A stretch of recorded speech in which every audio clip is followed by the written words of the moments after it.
Amsberry, along with two brothers, Raleigh and Rod, live near Ansley, Nebraska. We're a family organization, third generation feeding cattle. We also have a farming and a ranching operation that goes with it. Try to keep around 1,200 females in our cow herd, and we finish all those calves. We like to buy calves of similar type, which is real plentiful for our area. Our feedlot will hold about 3,000 head, and we feed mostly our own cattle, and we do feed for some neighbors. They have similar genetics to us, and they work real well with our plentiful resources of grass, forages, grains. Everything we feed except for some byproducts are raised right here on the farm. We are a third generation, my brothers and I, here feeding cattle. My granddad started in the 30s, I believe. He was a long-time shipper to the Omaha stockyards. That tradition continued with my dad.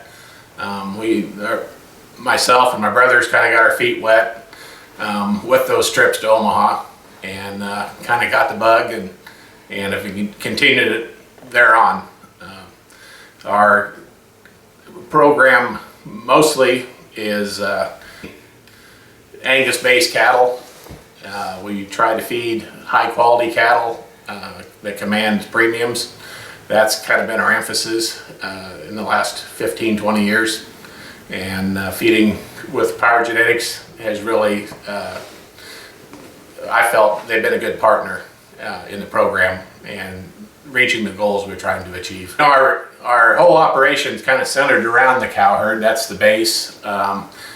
We have here in Custer County rolling hills. We're kind of the foothills of or gateway of the sand hills here. Plentiful water, grass. We get sunshine. Things are just about perfect for cattle. So the grazing program is the cornerstone of our operation. We utilize grass as much as we can. We graze 6, 7, 8 months as the weather allows.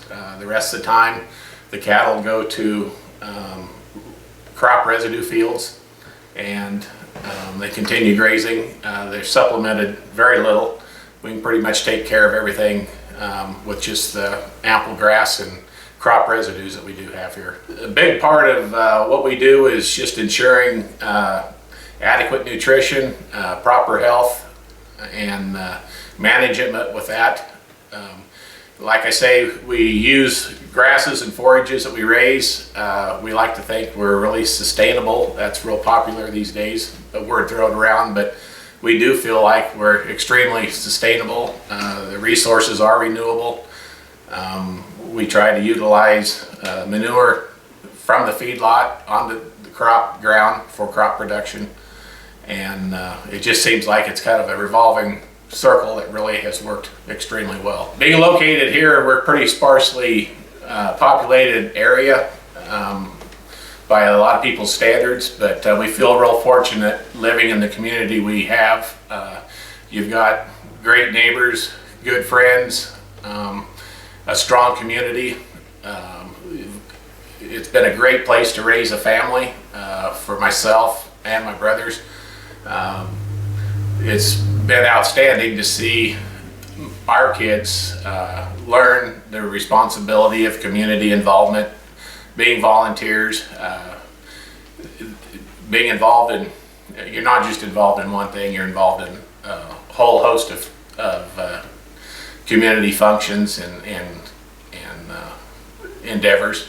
And it's been real good for the kids to learn that responsibility, and they've taken it on with their own lives as they've grown and moved into their professional lives. One avenue that we've really appreciated feeding cattle is our relationship we've had with Cargill.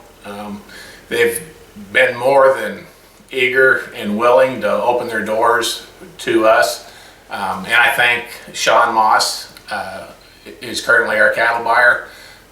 Anytime we wanted to tour or have questions on that level, that we've been more than welcome to go through their facilities down there, and they're very impressive.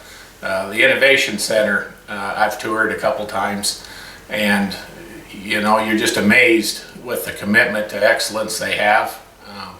And it'll rejuvenate you and get you coming home being fired up. You know you can do better. You strive to do better, and you like being part of a team that sure feels like you're part of that team. You're included with those guys.